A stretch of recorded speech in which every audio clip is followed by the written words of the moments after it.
Hello everyone, I hope you are doing well and I welcome to my YouTube channel Learn with Shini. So what's the topic today? Our topic is the reign of terror. The reign of terror पढ़ना है. अब तक हमने क्या क्या पढ़ा? अब तक हमने पढ़ा है बेटा जैकोबिन्स तक आ गए हमने कि जैकोबिन्स जो होते हैं वहाँ की जो मोनार्किकल सिस्टम होती है उसको ख़त्म करके वो यहाँ पे क्या लाते हैं? रिपब्लिक लाते हैं. ओके, सो यहाँ तक देखा था हम लोगों ने. ओके, सो जो जैकोबिन्स होते हैं, जैकोबिन्स के लीडर कौन थे? द लीडर वो मैक्सिमिलियन रॉबेस्पियर. याद है ना लीडर का नाम? Maximilian Robespierre. सो वो जो लीडर थे अब वो बन जाते हैं यहाँ पे एक तरह से यहाँ के गवर्नमेंट को फॉर्म करते हैं. ठीक है, so the period from 1793 to 1794 जब तक वो रूल करते हैं, जैकोबिन्स का रूल जब तक रहता है, is referred to as the reign of terror. So भाई रेन ऑफ टेरर क्यों बोल रहे हैं कि यहाँ पे डर का शासन बोल रहे हैं एक तरह से? क्यों डरते हैं भाई? जैकोबिन्स आया, जैकोबिन्स कहाँ से निकल के आए? जैकोबिन्स वही ना जो मिडिल क्लास लोग होते हैं वहीं से निकल के आए हैं. सो ये तो मिडिल क्लास लोग तो अच्छा ही चाहते थे, तो यहाँ पे डर की बात क्यों आ रही है? सो कहानी है, पढ़ते हैं हमें क्या है कहानी है. Let's see. सो रॉबेस्पियर भाई साहब जो थे, so Robespierre followed a policy of severe control and punishment. उन्होंने पॉलिसी जो चलाई है भाई वो कंट्रोल नहीं कर सकते हैं, मतलब वो अब यहाँ पे कोई भी चीज़ को टॉलरेट नहीं करेंगे, कोई भी चीज़. ठीक है, तो उन्होंने कहा भाई टॉलरेट नहीं करेंगे हम, तो हम यहाँ पे हर चीज़ों को बहुत ही कंट्रोल में करके रखेंगे. एंड अगर उसके अगेंस्ट कोई जाता है तो उसको सीवियर पनिशमेंट, बहुत ज़्यादा अच्छा पनिशमेंट मिलेगा. Okay, so all those whom he saw as being enemies of the republic, क्योंकि उन्होंने रिपब्लिक स्टैब्लिश करी थी. सो इसलिए जो भी रिपब्लिक के अगेंस्ट, रिपब्लिक के एनिमीज जो थे, जो उसको उनको जिसको लगता था कि वो रिपब्लिक के लिए एनिमीज हो सकते हैं, लाइक मोनार्कीज, कौन कौन हो सकते हैं? एक्स नोबल्स, जो पहले के नोबल्स थे, क्लर्जी थे, members of other political party, क्योंकि बहुत सारी पॉलिटिकल पार्टीज थी. सो अदर पॉलिटिकल पार्टीज के जो मेंबर्स थे उनको, इवन मेंबर्स ऑफ हिज होन पार्टी. सो यहाँ पे भाई साहब अपनी पार्टी के मेंबर को क्या कर रहे हैं? पनिश कर रहे हैं. अपनी पार्टी के मीन्स उनकी जो आइडियोलॉजी है, उनकी जो रूल है, उनके रूल रेगुलेशन के अगेंस्ट मत जाओ. अगर आप जा रहे हो तो अगर आप उनकी ही पार्टी के रहोगे तो आपको क्या करेंगे? वो पनिश कर देंगे. Okay, so even the member of his own party who did not agree with his method were arrested, imprisoned and then tried by a revolutionary tribunal. Okay, so उसको अरेस्ट करते थे, इम्प्रिजन, जेल में डाल देते थे, then बाद में उनको ट्रिब्यूनल वगैरह, कोर्ट वगैरह में लेके जाता था. ओके, सो कोर्ट में लेके जाने के बाद if the court found them guilty, देखिए यहाँ पे एक बहुत अच्छी चीज़ निकल के आ रही है. If the court found them guilty they were guillotine. What is guillotine? क्या है गिलोटिन? मैं बताती हूँ. गिलोटिन बेटा एक तरह की डिवाइस है. Guillotine is a device consisting of 2 poles and a blade with which a person is beheaded. It was named after doctor Guillotin. So सी क्या होता था, जो गिलोटिन होती थी एक तरह की डिवाइस थी. ऐसे देखिए 2 पोल्स होते थे, ठीक है, पोल्स होते थे एंड यहाँ से बीच में ऐसे एक ब्लेड लगी होती थी. राइट, ये ब्लेड थी एंड यहाँ पे ऐसा आप लोगों ने अगर नोटिस किया हो तो जब पहले सर काटते थे तो एक यहाँ सर यहाँ पे रखते थे सर काटने के लिए. ठीक है, सॉरी मैंने उल्टा बना दिया.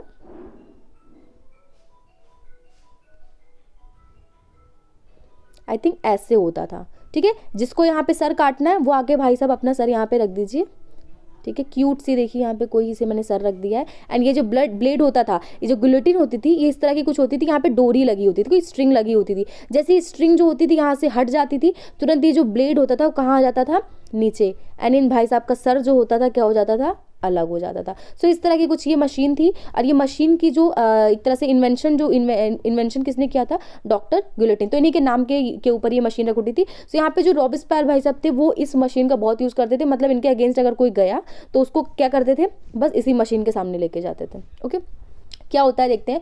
Robespierre government issued laws placing a maximum ceiling on wages and prices. So यहाँ पे उन्होंने क्या कर दिया? Maximum ceiling on wages and prices का मतलब कि जैसे सपोज कि कहीं पे पोटैटोज हैं, पोटैटोज का यहाँ पे खेती हुआ, एग्रीकल्चर, पोटैटोज का प्रोडक्शन निकला. सो यहाँ पे जो रॉबेस्पियर थे उन्होंने क्या कर दिया, उनकी जो गवर्नमेंट थी उन्होंने यहाँ पे मैक्सिमम प्राइस यहाँ पे डिसाइड कर दिया कि ये जो पोटैटोज आप मार्केट में लेके जाओगे तो आप इस रेट से ज़्यादा नहीं बेच सकते हो. This is the maximum price, आप इससे ज़्यादा बेच ही नहीं सकते हो. अगर इसमें आपका घाटा हो रहा है डजंट मैटर, आपको उसके ऊपर का नहीं बेचना है. सो मैक्सिमम सेलिंग प्राइस यहाँ पे डिक्लेयर कर दिया.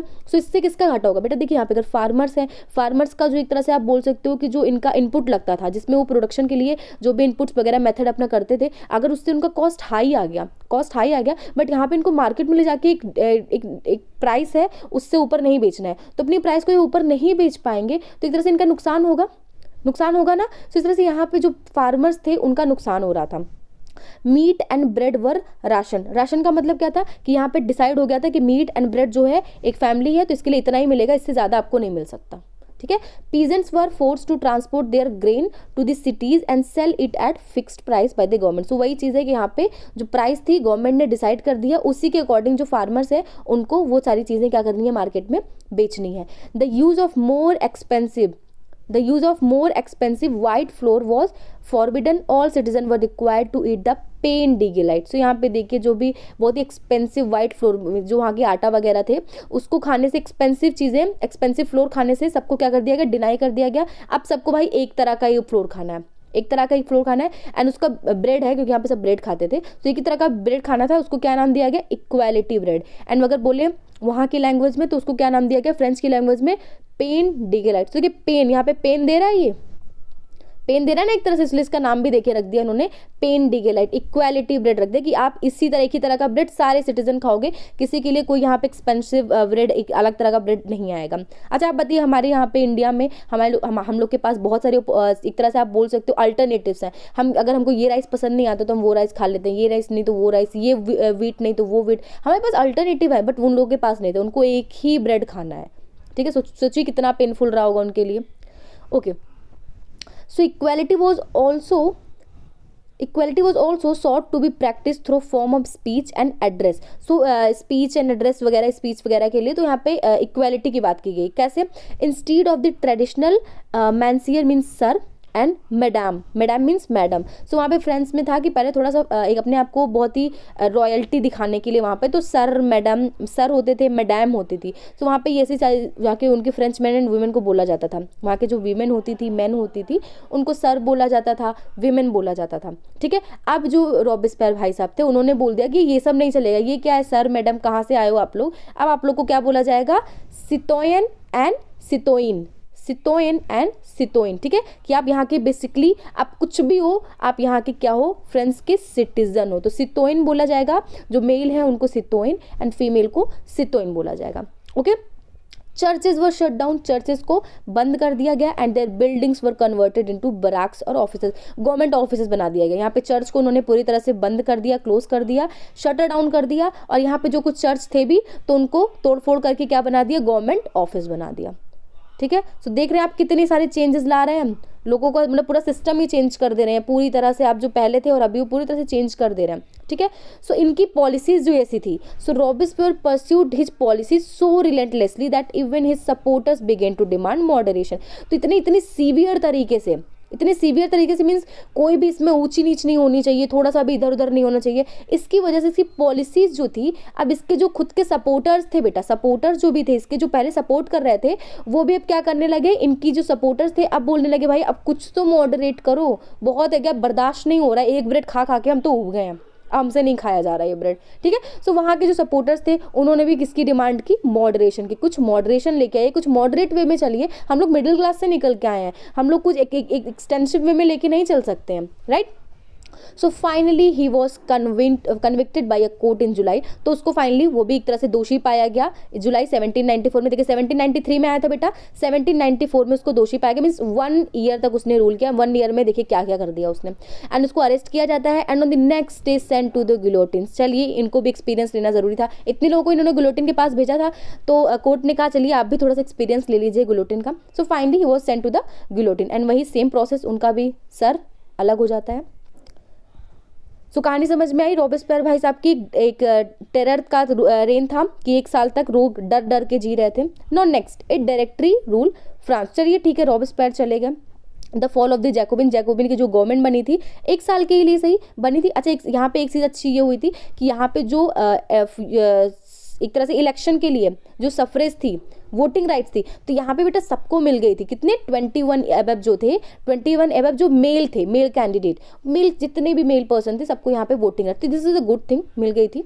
चलिए next, the fall of the Jacobin government allowed the wealthier middle class to seize power. जैसे ही यहाँ पे जैकोबिन गवर्नमेंट गिरती है, फॉल होता है उसका, तो यहाँ पे देखिए मिडिल क्लास ही रूल तो कर रहे थे, बट यहाँ पे इसके गिरने के बाद, इसके हट जाने के बाद जो वेल्दियर मिडिल क्लास होते हैं, मीन्स मिडिल क्लास में भी जो थोड़े अमीर लोग होते हैं, वो लोग जाके पावर को सीज कर लेते हैं, पावर को वहाँ पे कंट्रोल कर लेते हैं। A new constitution was introduce which denied the vote to non propertied section of the society. So again वही सिनेरियो आ जाता है, वही वाली सोसाइटी फिर से आ जाती है कि यहाँ पे उन्होंने एक तो अपने वेल्दियर सेक्शन थे, उन्होंने पावर को हाथ में ले लिया, उन्होंने गवर्नमेंट फॉर्म कर दी। उसके बाद आके उन्होंने अपना एक कॉन्स्टिट्यूशन बनाया, एंड कॉन्स्टिट्यूशन बनाने के बाद क्या किया उन्होंने कि जो भी यहाँ पे हमने जो वोटिंग राइट दे के रखे थे कि 21 से अब जितने भी मेल है सबको मिलेगा, वो चीज़ हटा दी। यहाँ पे इन्होंने बोला कि जो नॉन प्रॉपर्टी है, जो हमने पहले देखा था कि यहाँ पे टैक्स वगैरह नहीं पे करते हैं, उनको राइट नहीं था, सो अगेन उन्होंने ला दिया कि नॉन प्रॉपर्टी सेक्शन को वोटिंग राइट्स नहीं है। Okay, it provided for 2 legislative council. So यहाँ पे हमने क्या देखा था कि जब जैकोबिन्स आते हैं, जैकोबिन्स में हमने देखा था कि जो पावर्स थी यहाँ पे एक ही इंसान के पास आ गई थी ना, रॉबेस्पियर के पास आ गई थी, तो उसने कैसे पावर का मिसयूज करना शुरू कर दिया था। इसलिए यहाँ पे क्या फॉर्म होती है, 2 elected legislative council, 2 legislative council होंगी जो रूल बनाएंगी, ठीक है। 10 these then appointed a directory, and इसको एग्जीक्यूट करने के लिए क्या बनेगी, डायरेक्टरी बनेगी, an executive made up of 5 members. तो यहाँ पे 1 मेंबर ना हो कि वहाँ पे एग्जीक्यूटिव कौन था, वो हमारा रॉबेस्पियर थे। सो रॉबेस्पियर को यहाँ पे जैसे हुआ 1 मेंबर के पास वहाँ पे पावर कॉन्सेंट्रेट थी, यहाँ पे वो क्या कर दिया गया, 5 मेंबर्स की क्या बना दी गई, नाम क्या दिया गया बेटा, डायरेक्टरी। नाम याद रखिए, this is so important, directory. कोई भी क्वेश्चन आता है कि how were the directory form, directory क्या था, पहले पूछेगा what was the directory and how they were form. So directory कैसे थी क्या और वो फॉर्म कैसे हुई, सो वो आपको पूरा यहाँ पे एक्सप्लेन करना है। After the fall of the Jacobin directory were form, ठीक है। So an executive made up of 5 members, this was meant as a safeguard against the concentration of power in a 1 man executive as under the Jacobin. So वही चीज दिखाई गई है कि Jacobian में कैसे एक आदमी के पास, 1 मैन के पास सारी एग्जीक्यूटिव पावर कॉन्सेंट्रेट हो जाती है। इसी को बचाने के लिए यहाँ पे हमने 5 मेंबर्स की क्या बना दी है, डायरेक्टरी, ठीक है। सो अब डायरेक्टरी यहाँ पे रूल करेगी। However the directory often clashed with the legislature council who then sought to dismiss then. So यहाँ पे 2 लेजिस्लेटिव काउंसिल थी और एक डायरेक्टरी थी।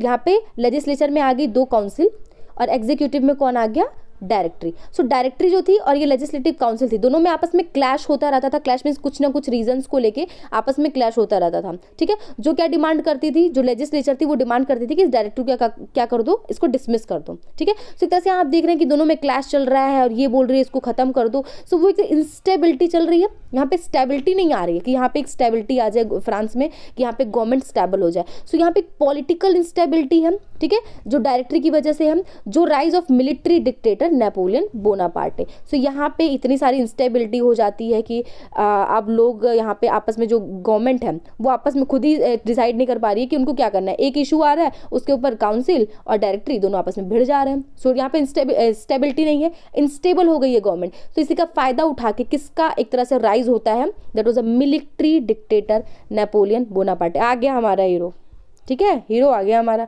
अच्छा, हीरो बाद में विलन बनता है, वो भी देखेंगे, होता है ना हीरो विलन बन जाते हैं, यहाँ पे भी हीरो विलन ही बनने वाला है। Okay, so all these changes in the form of government, the ideals of freedom, of equality before the law, and of fraternity remaining inspiring ideal, the motivated political movement in France and the rest of Europe during the following century. So यहाँ पे हमने देख ली story कि Napoleon Bonaparte आते हैं, ठीक है। सो यहाँ पे स्टोरी होती है खत्म। सो यहाँ पे हमने क्या देखा कि गवर्नमेंट के फॉर्म में कितने सारे चेंजेस हुए, ठीक है। हमने फ्रीडम कितने सारे आइडियल्स देखे कि यहाँ पे हमको इक्वालिटी बिफोर लॉ चाहिए, हमको अपना कॉन्स्टिट्यूशन चाहिए, आपस में फ्रैटर्निटी बना के रखनी चाहिए, यहाँ पे इतने सारे मूवमेंट्स होते हैं। ये सारी चीज़ें जो भी होती रही फ्रांस में, भले से एक तरह से सक्सेस नहीं हुई, स्टेबिलिटी नहीं आ पाई, यहाँ पे चीज़ें हो रही हैं, फिर नेक्स्ट डे 1 साल में 2 साल में चेंज हो जा रही है, स्टेबिलिटी भले से नहीं आ रही है बेटा, बट स्टिल इसने क्या किया, जो अदर यूरोपियन कंट्रीज थी, ठीक है, अदर यूरोपियन कंट्रीज के लिए क्या सेट कर दिया, एक तरह से एक आइडियल सेट कर दिया कि हाँ हमारे अंदर पावर है, हम दबके नहीं रह सकते, हम भी क्या होता है, हम भी निकल के बाहर आ सकते हैं। ओके, नो नेक्स्ट अब विमेन की पोजीशन देखते हैं। What was the position of women in France in that time. So उस टाइम के विमेन की पोजीशन क्या थी, did women have a revolution, क्या विमेन में भी कोई रेवोल्यूशन किया था। देखिए हमने तो एक चीज़ देख ली कि विमेन को कोई वोटिंग राइट तो नहीं था, बट क्या विमेन रेवोल्यूशन में पार्टिसिपेट कर रही थी। So let's see,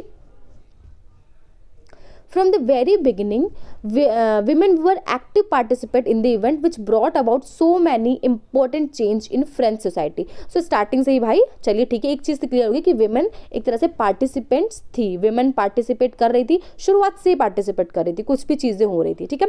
they hope that their involvement would pressurize the revolutionary government. वो इस उम्मीद में करती थी कि हम अगर रिवोल्ट करेंगे तो इससे जो गवर्नमेंट होगी, चाहे वो मोनार्की है, चाहे वो नेशनल असेंबली बनी थी, जैकोबियंस का था, सो उनको क्या करेगी, ऊपर से प्रेशराइज करेगी कि विमेन भी आके यहाँ पे रेवोल्यूशन कर रही है, ठीक है। और इसकी वजह से उनकी लाइफ क्या होगी, धीरे धीरे इंप्रूव हो जाएगी, क्योंकि उनकी लाइफ अभी भी एक तरह से उनको घर में बंद रखा जाता था, उनको उस तरह के वोटिंग राइट्स नहीं थे। Okay, most women of the third state had to work for a living. So वहाँ पे एक तरह से दो सेक्शन थे, एक वर्किंग एक नॉन वर्किंग, ठीक है। सो वही देखते हैं कि जो थर्ड स्टेट की वीमेन थी उनको अपने उनको जीने के लिए काम करना पड़ता था। कहाँ काम करना पड़ता था? They worked as seamstresses, seamstress means बेटा सिलाई विलाई का काम करती थी। लॉन्ड्रेसेस, लॉन्ड्रेस मीन्स कपड़े धोने का काम। Sold flowers, fruits vegetables at the market, or were employed as domestic servants. So फूल बेचती थी, फल बेचती थी, वेजिटेबल बेचती थी एंड दूसरों के घर में डोमेस्टिक सर्वेंट का काम करती थी, ठीक है, जो भी प्रॉस्पेरस पीपल होते थे उनके घर में। Most women did not have access to education और job training. So third state में भी क्या था बेटा, थर्ड स्टेट में जो भी वीमेन होती थी उनको ना तो जॉब की अपॉर्चुनिटी मिलती थी, ना तो उनके पास एजुकेशन था, ना तो एजुकेशन था। एजुकेशन क्यों नहीं था? क्योंकि उनको स्कूल जाने की अनुमति नहीं थी, ठीक है, स्कूल जाना उनके लिए अलाउड नहीं था। बट फिर भी कुछ सेक्शन जो वीमेन की थी वो जाती थी। कौन जाती थी? सो वो जाती थी बेटा जो भी वेल्दियर मेंबर्स होते थे थर्ड स्टेट के, वो जाते थे, और प्लस जो नोबल्स थे वो तो जाते थे, नोबल्स की जो डॉटर्स होती थी वो जाती थी। बट ऐसा नहीं था कि उनको जॉब, उनको एजुकेशन प्रोवाइड करा के वो लोग बाद में उनको जॉब कराते थे, ऐसा नहीं था, ठीक है। आप अपने कॉन्वेंट कर लिया, कॉन्वेंट करके आपको घर बैठा दिया जाएगा और आपकी शादी कर दी जाएगी, ठीक है। सो ये सिस्टम था। बट हाँ ये था कि उनको थोड़ा बहुत एजुकेशन प्रोवाइड कराया जाता था। Working women had also to take care for their families, that is cook, fetch water, queue up for bread and look after the children. So हमने जो वर्किंग वुमेन पढ़ा कि जो घर दूसरों के घर में काम कर रही हैं, फूल सब्जियां बेच रही हैं, उनको वो काम करने के साथ साथ अपने घर की भी काम करने पड़ते थे, लाइक कुकिंग करना, पानी लेके आना, ब्रेड के लिए लाइन लगाना। ब्रेड के लिए देखा हमने कैसे वहाँ पे ब्रेड के लिए जो वहाँ की वीमेन थे उन्होंने जाके टूट पड़ी थी दुकान पे। सो वहाँ पे वही काम देखिए यहाँ पे उनको करना होता है। सो उनके ऊपर बहुत ज़्यादा बर्डन था। प्लस जो वो काम कर भी रही थी उसके लिए उनको जो मेन थे उनसे वेजेस उनको बहुत ही कम मिल रहा था। सो यहाँ पे आप देख रहे हैं कि उनकी भी जो लाइफ एक तरह से हार्डशिप में जा रही है, हार्डशिप में जा रही है कि वहाँ पे उनको बहुत ज़्यादा हार्डवर्क करना पड़ रहा है अपनी लाइफ के लिए, बट स्टिल उनको वो लाइफ जैसा वो चाहते हैं वो नहीं मिल पा रहा है, ठीक है। सो अब क्या करेंगे? अब भाई वो भी तो आवाज़ उठाएंगे। So in order to discuss and voice their interest women started their own political clubs. तो वीमेन ने भी अपना पॉलिटिकल क्लब्स बनाना शुरू कर दिया, ठीक है। एंड न्यूज़पेपर, उन्होंने अपना न्यूज़पेपर ला दिया। About 60 women's club came up in different French cities. So total revolution period में अराउंड 60 फ्रेंच क्लब निकल के आते हैं, किसकी? पर्टिकुलर वीमेन की। सो वीमेन की क्लब निकल के आती है अराउंड 60, ठीक है। उनमें से फेमस कौन सा होता है? The most famous was, underline करिएगा, the society of revolutionary and republican women. The society of revolutionary and republican women, ठीक है, ये सबसे फेमस होती है इसमें से। One of their main demands, इनके डिमांड्स क्या थे? लेट्स सी डिमांड्स क्या थे। Was that women enjoy the same political right as men. तो यहाँ पे वोटिंग राइट आ गई। पॉलिटिकल राइट मतलब बेटा वोटिंग राइट, कि यहाँ पे हमको भी रिप्रेजेंटेशन चाहिए, हम भी जाके वोट करें। Women were disappointed that the constitution of 1791 जो बनाया गया था after the French revolution, national assembly बनी थी, याद है ना सबको।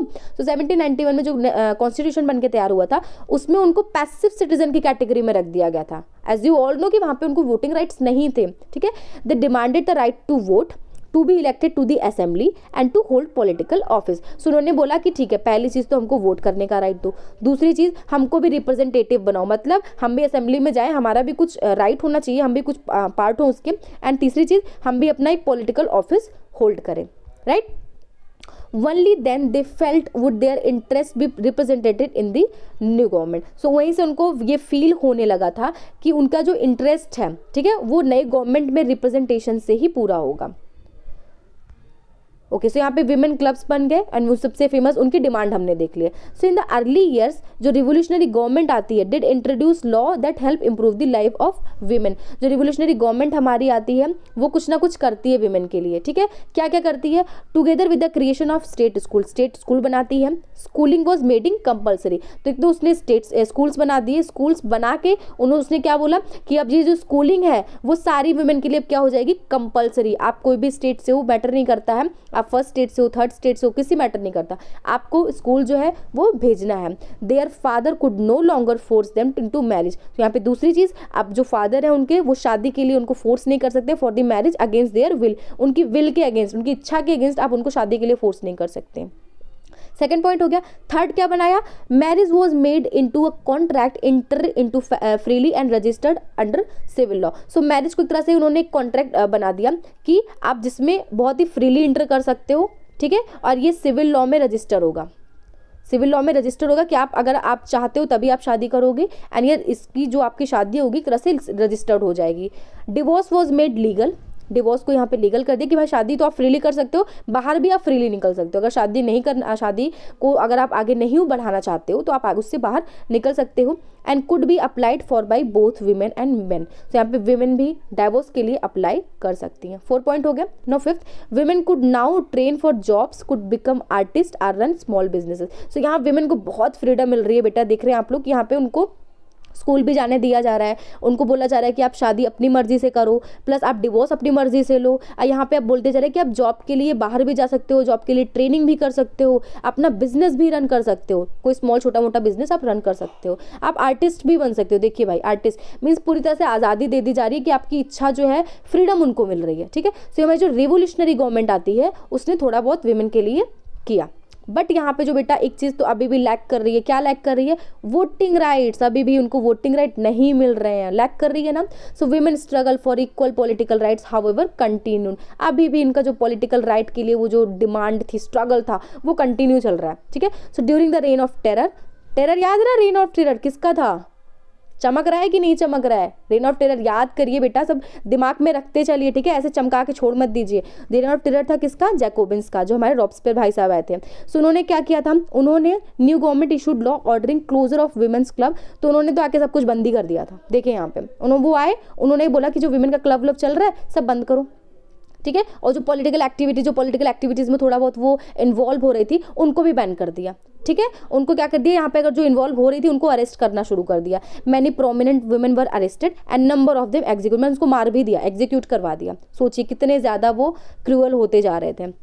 Now next, women's movement for voting rights and equal wages continued through the next 200 years. सोचिए मीन्स अभी तक अराउंड 200 years आगे के भी हम लोग पढ़ेंगे भी आगे, तो तब तक उनको वोटिंग राइट्स नहीं मिलते हैं। पूरे वर्ल्ड की बात हो रही है, वर्ल्ड के कॉन्टेक्स्ट में।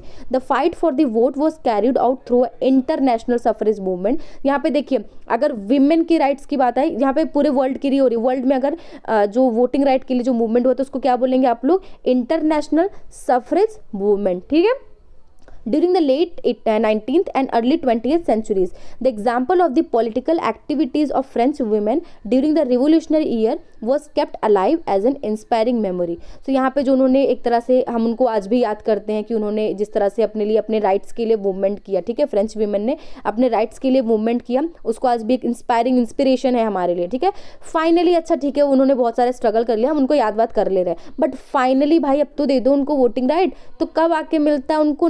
1946 में। Finally in 1946 the women in France won the right to vote. चलिए क्लैपिंग हो जाए, उनको मिल गए वोटिंग राइट्स फाइनली, इतना कुछ स्ट्रगल किया उन्होंने। ठीक है, सो क्लैपिंग करके आज की क्लास को यही करते हैं। नेक्स्ट हम लोग पढ़ेंगे the abolition of slavery. Revise करते चलिए बच्चा लोग, और वीडियो को अगर वीडियो पसंद आई है तो लाइक करिए, कोई डाउट हो तो नीचे कमेंट करके पूछिए, एंड जो भी क्वेश्चन वगैरह अगर पूछा है तो उसको आंसर करके बताइए। ठीक है, सो इतना ही करते हैं, नेक्स्ट क्लास में कंटिन्यू करेंगे। सो बाय बाय, थैंक यू।